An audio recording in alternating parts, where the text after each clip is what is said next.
victorious return from the dead music. Wake up!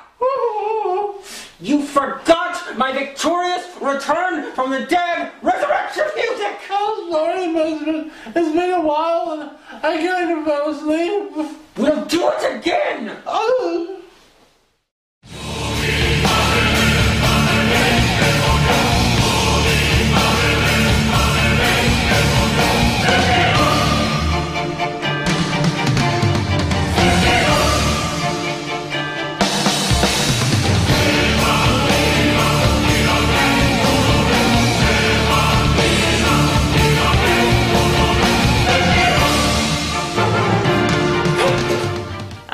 I'd return from the dead. And oh, my clothes, my hair, my makeup, it's all different. Look, check it out.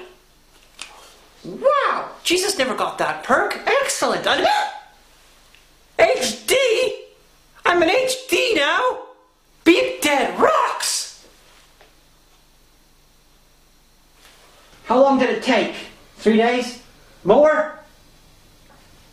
4 days? More? Much more? 3 years?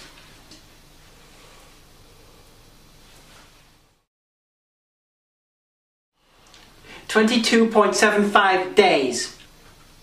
Oh, I'm sick of this shit! How long? 3 weeks! Fuck! Still, did better than Jesus. He didn't exist. Hit the new theme music!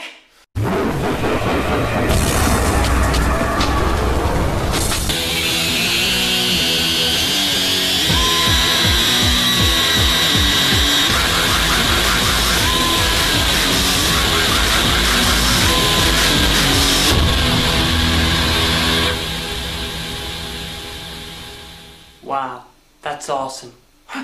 Greetings, gentle viewers, and welcome to Diamanda Hagan Reviews. Tonight we're supposed to be taking a look at Intermedio, which is a terrible film by the Asylum.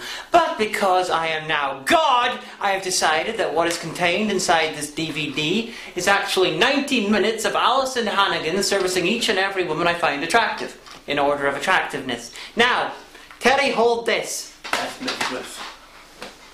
It's only us. Open it, Teddy. And it's actually now The Dead and the Dying, which is the British title for Intermedio. You fucking... Oh well, still did better than Jesus. He didn't exist. This is Intermedio, aka The Dead and the Dying.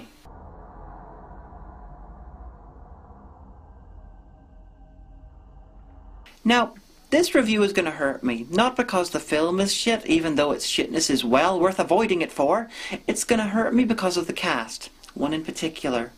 Amber Benson replaced Alison Hannigan as my favourite Buffy the Vampire Slayer performer when she arrived.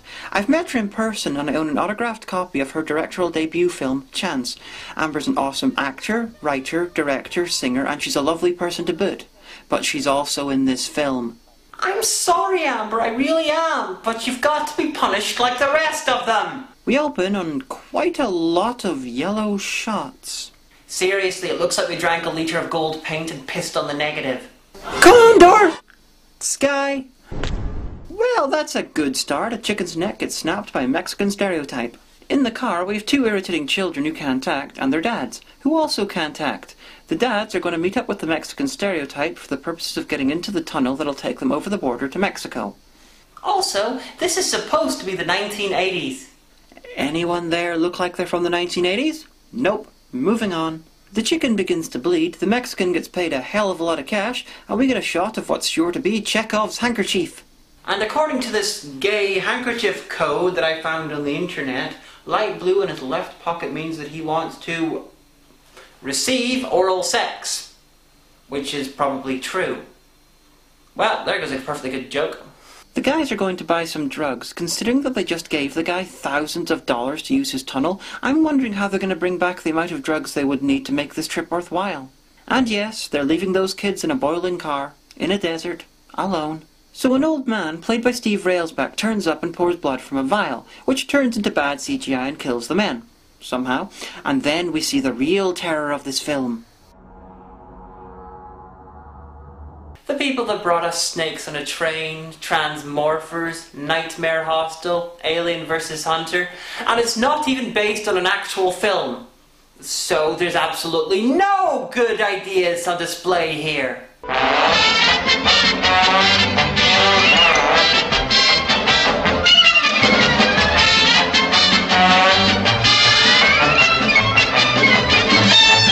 Okay, well I guess one person's stupid enough to have not committed suicide.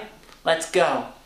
The credits last for almost as much time as the pre-credit sequence. The music gives up and stops partway through, and guess what? The composer is a company, not a person. As the sign says, we're 18 years later and that sweet and innocent little boy has become Edward Furlong. I can only assume that seeing his dad go into a large sweaty Mexican's dark hole scarred him for life. And the grown-up version of the little girl arrives, with a gun. Actually, wait, they never told us the names of those two little kids. So I'm going to assume that the little girl grew up to be Edward Furlong and the little boy grew up to be whoever she is. Why? Because it's the closest thing to amusement I'm going to get while watching this. And her t-shirt says Carl. Maybe I've accidentally picked up on something subtle and deliberate. Sort of. So Amber Benson arrives. Now this is as good a time as any to introduce this. This is the Lesbotron 9001. It's over 9,000. Now, because Amber Benson is at her best when playing lesbians or sapphically inclined people or lesbians, I have created this device. It is currently being inhabited by a man that the minions have reliably informed me is called Please help me, please don't hurt me, please let me go.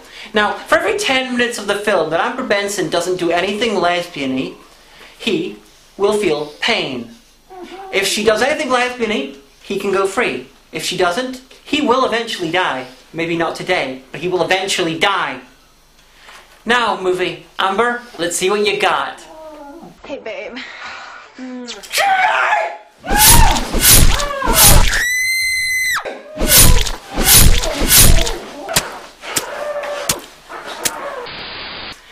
Sorry. The floppy-haired boyfriend of Carl arrives and begins laying out exposition about the tunnels that we saw in the pre-credit sequence. Minion! Do the dance of exposition!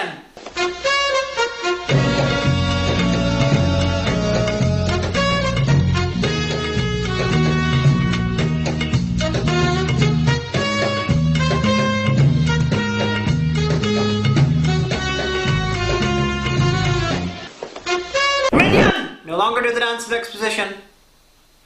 So they get to the tunnels and... They say that if you catch a dead man's blood before it hits the ground... Minion, resume the dance of exposition!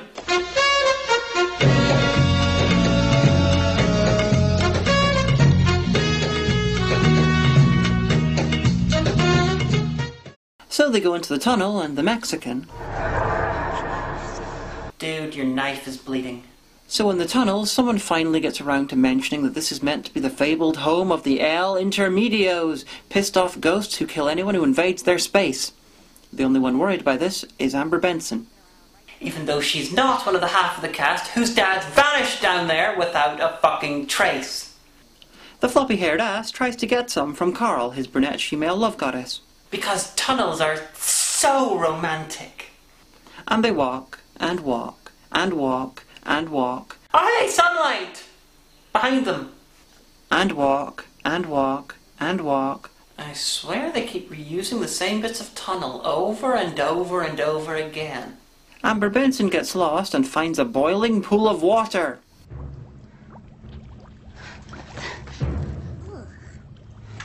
I don't know who's dumber, Amber Benson's character for doing that, or Amber Benson for agreeing to play her.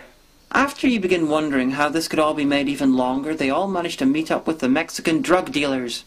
So Steve Railsback turns up looking like his character in Turkish It's Dried Out Corpse and pours more blood than is physically possible out of his pendant. This calls The Angry Ghosts, made of not so special effects.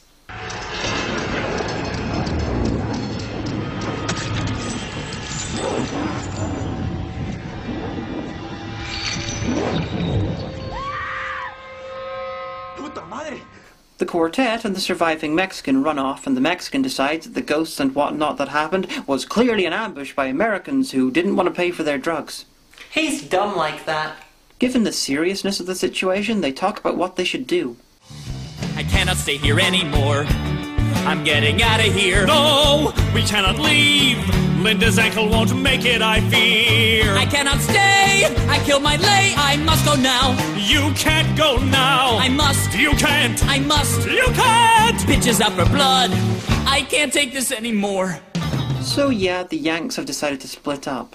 They're dumb like that. Floppy Guy steps in a shallow hole and is swallowed up by the floor, which is actually made of blood. And Mexican quicksand. He falls through the floor and ends up bone dry in another bit of tunnel, which looks like the same bit of tunnel. And the tunnels, they have to be real. Sets don't look that shit.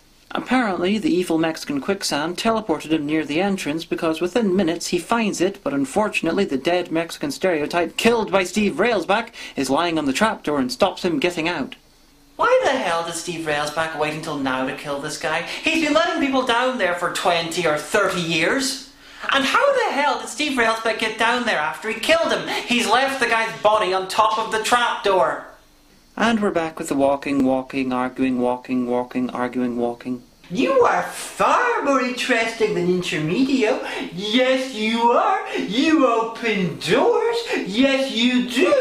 Walking. This is like The Descent, but shit. No, sorry, wait, The Descent 2 was The Descent, but shit. This is like The Descent 2, but shit. No, sorry, The Cave was The Descent 2, but shit. This is like The Cave, but shit. So they reach a trapdoor. It looks just like the other ones, but with no ladder. Hey, come here. Oh, it looks like they're doing something clever. They're going to use the crutches to... Oh, no, he's picking up the girl with the broken foot in order to get her to open the door. He is smart.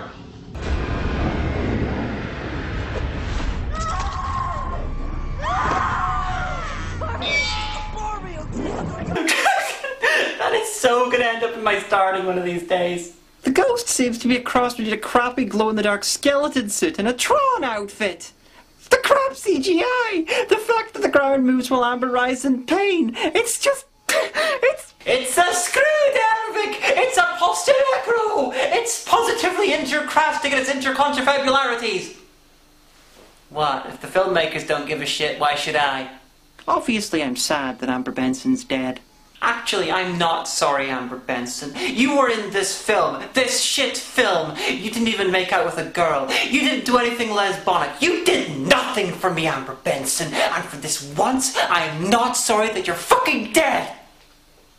Yes, I am. The Mexican guy's had his fingers cut off, although he's clearly just made fists and covered them in fake blood. Edward Furlong keeps hugging Amber's character because if he doesn't, she might fall over. And force them to pay for a mannequin. So they run off, followed by someone who's oddly grey for a film whose idea of a realistic outside coloration is piss yellow. The baddies have also run off with Amber's body. What the fuck did the baddies do? Freeze the ground around her and dig her up as a slab? Because I'm not seeing any other possibilities. They meet up with floppy-haired guy who's coming from the Mexican side of the tunnel system even though he was last seen at the entrance to the US side. They argue about who gets the light. Because holy crap, the tunnels are meant to be dark! Floppy-haired guy gets attacked by some arms behind a wall. It worked better in Day of the Dead. You know why? Talent! Somehow everyone, including the guy with no fingers, gets up into a safe house built into the ceiling of the tunnel. And no, there wasn't a ladder. Edward Furlong snaps and attacks a wall. Kudos to you for building this one out of something solid. Why is he doing that? I don't know. I think he's just realised that he's gone lower than anyone in history to get money for blow. Yeah, even lower than that glam metal guy who sucked random guys' dicks for cocaine money. Floppy-haired guy dies in a pretty damn crap way.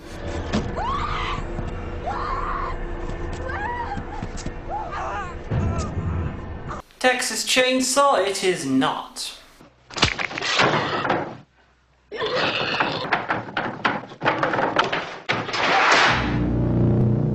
A ghost kills the Mexican and he makes a stock scream so loud that it can be heard high over the now not yellow mountains.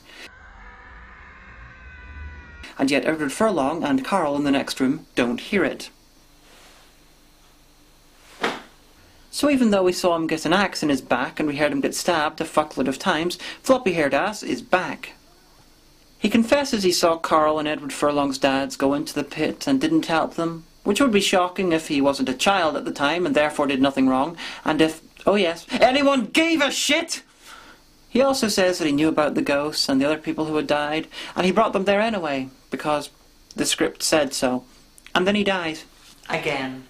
So they somehow escaped into the dumping pit for the bodies. They act shocked that the smelly, squishy, body-shaped things could in fact be bodies, and are led to safety by the grey guy, who's a ghost, and who tells them that the other ghosts are being controlled by Steve Railsback. So why is he there? Why isn't he controlled by Steve Railsback? Why does he look different from the other ghosts? Because... what the fuck is that?! Carl climbs the ladder and manages to move the body of the Mexican stereotype, even though earlier the much larger and more muscular floppy-haired ass couldn't. Either that body's rotted a hell of a lot in the last few hours, or she's She-Hulk. They run into Steve Railsback at the house of the dead Mexican stereotype and don't realise that he's the baddie. How he got there, because the trapdoor is fucking blocked by the Mexican, I have no idea. He drives away with them and drugs Carl by way of a sealed can of beer. Yes, a sealed can of beer. We also get a flashback to more than 20 years ago when Steve Railsback killed his son for being a druggie and took mystical control of the ghosts. Like the Mexican, Steve Railsback hasn't aged at all in the last 20 years. To compare, this is Steve Railsback in 1982. This is Steve Railsback in 1986. All I can say is he must have had a rough 1985. I'd blame the naked alien space vampires myself. Close your eyes. Visited you how? In my mind. Let it go! Right Force. The terror has just begun.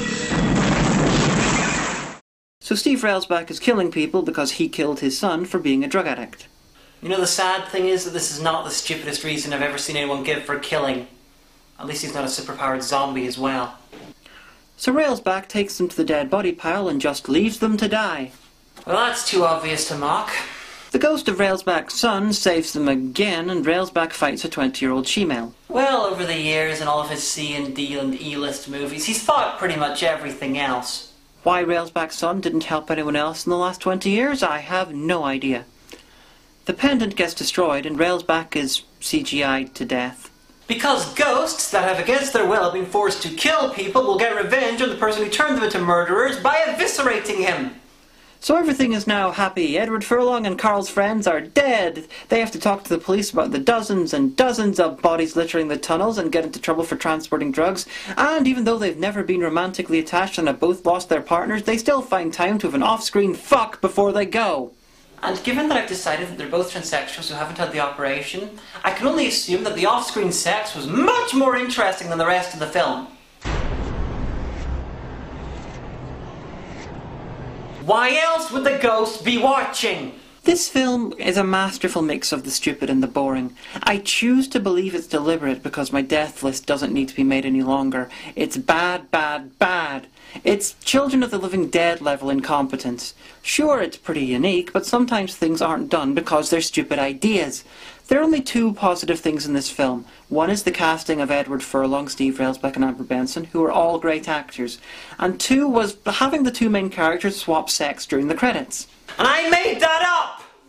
On the DVD there's a short making of where it's pretty clear that no one gave a crap about the film, and Edward Furlong appears to be higher than a nerd's cock at the Museum of Naked Lucy Lawless. Well, that's great, Edward, Amber, and all the rest of them. I'm glad you had fun wasting time and money in the desert when you made this piece of shit. I just wish that the audience could have a fraction of the same amount of fun.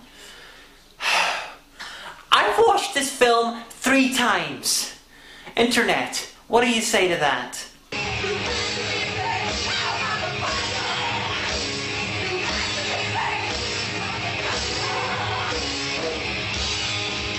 I guess that makes sense. I'm Diamanda Hagan and I have to live with that every day. Hey, hey, hey, hey, another story about another dead American. Hey, hey, hey, hey, another story about another dead American.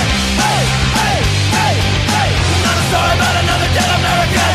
Hey, hey, hey, hey, one more story about a dead American.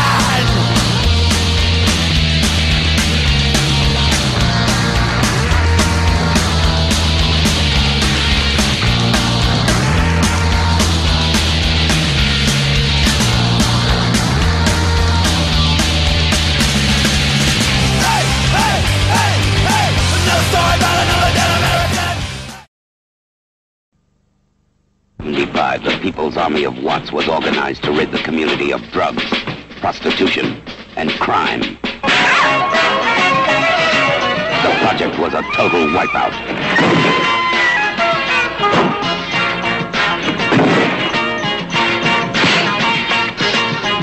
If we can't stop the gangsters from working here, we can at least protect our people from their brutality.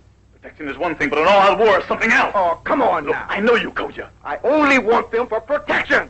They had to become the Black Gestapo, the new master race.